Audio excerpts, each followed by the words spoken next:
They say is an expression that means people say or it is said. They say that a strong person can bend a nail. I can't. Can you? I can't. I bent the pen and it broke. I bent the pen and it broke. The wind blew so hard that it bent the tree. The wind blew so hard it bent the tree. Stick becomes stuck in the past participle. Tom, where did you stick the grocery list? Where did you stick the note? Oh, I stuck the note. I stuck the note on the glass. The door was stuck shut. I couldn't open it. I don't know why it was stuck. It was stuck shut. After it snowed, the car was stuck in the driveway. I couldn't get it out. The car was stuck in the driveway. The verb lay is similar to put. Okay, it's your turn. You lay 2 cards on the table. Face up or face down? Face down. Okay, now lay 3 more cards on the table face up. Okay, 1, 2, 3. The past of lay is laid. I laid 3 cards on the table. Past participle is also laid.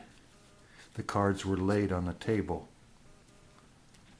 There's an expression, to lay your cards on the table. It means to be honest about something, to tell somebody everything that you know about it. Tom, did you really remember Caitlin's birthday? Okay, I'm gonna lay my cards. I'm gonna lay my cards on the table. I didn't remember her birthday until the day after, until one day later, but I pretended I did so that she wouldn't feel bad. Okay? All right, I laid all my cards on the table. Do becomes did in the past and done for the past participle. Tom, what do I need to do to speak good English? To speak good English, what do I need to do? Well, did you study all the lessons in Hugosite? Yes, I think I've done them all. Are you sure you've done all the lessons? Well, okay, Tom. I'll lay my cards on the table. The truth is, I might have skipped a few lessons. Skipped means you jumped over. You jumped over a lesson or something because you didn't think it was important. You didn't think it was very important. Maybe I skipped a lesson or 2. Well, I have some good news. If you have gotten this far in Hugosite, the expression gotten this far, I can explain that. Let's say I tried to walk all the way to Boston. I tried to walk to Boston, but I couldn't. I got tired. You could ask me, Tom, how far did you get? Which means, what distance did you walk? Tom, how far did you get? So, if you have gotten this far in Hugosite, you know a lot of English. And now you know almost every irregular verb. Almost every irregular verb. I'm sorry that it was a little boring, a little tedious, but my congratulations. Remember, it is usually difficult, very hard to use the past participle when you're speaking. when you first learn English. It's very hard to use the past participle.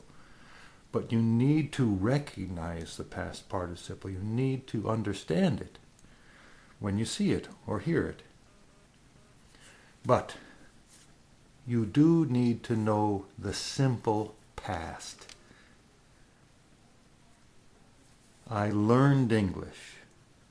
Tom taught me. It was kind of fun. I learned English. Tom taught me. It was kind of fun. That's all simple past.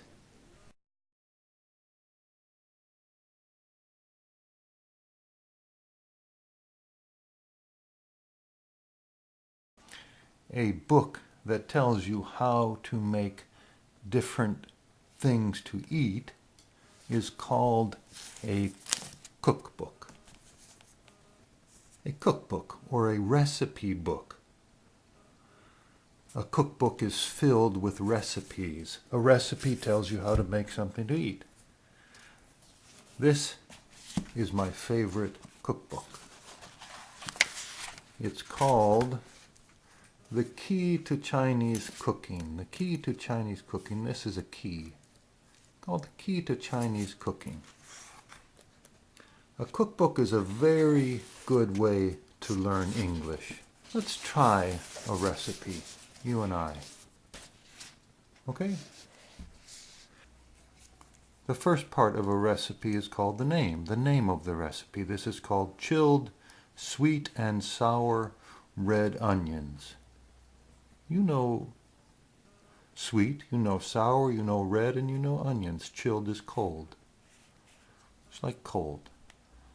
The second part of a recipe is the description. It tells you what the food is like, what you're going to eat, what you're going to make. It describes it to you. This says, these onions are crisp and crunchy, and they are delectable. They are wonderful as part of a cold platter. Now, you don't know all those words, but you can look them up. You look them up in your dictionary, and then put the word in the text-to-speech tool to see how it sounds.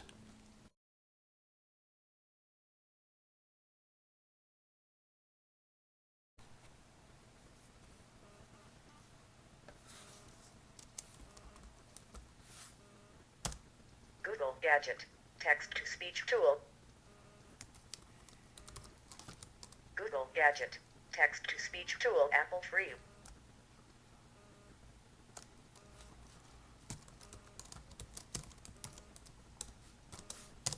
How's that?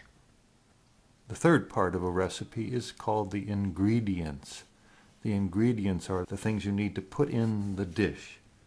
The thing you're going to eat is sometimes called a dish. These are the things you put in the dish and that you'll need to put in order to make the food. The word sauce means a liquid like water, different kinds of liquids that have a taste, have different tastes. It's called a sauce. Many foods have sauces. The fourth part of the recipe are the instructions or the directions. Directions or instructions tell you how to make something, how to do something, called the directions or the instructions. So if you use your dictionary and your text-to-speech tool, you can learn a lot of vocabulary, and you can learn how to cook. If you use something a lot or wear something a lot, it can get worn out. Worn out means you've used it so much that it can't be used anymore. It's worn out.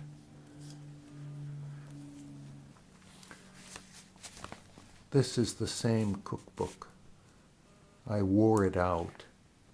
I wore out this one, so I had to buy a new one. This one's worn out.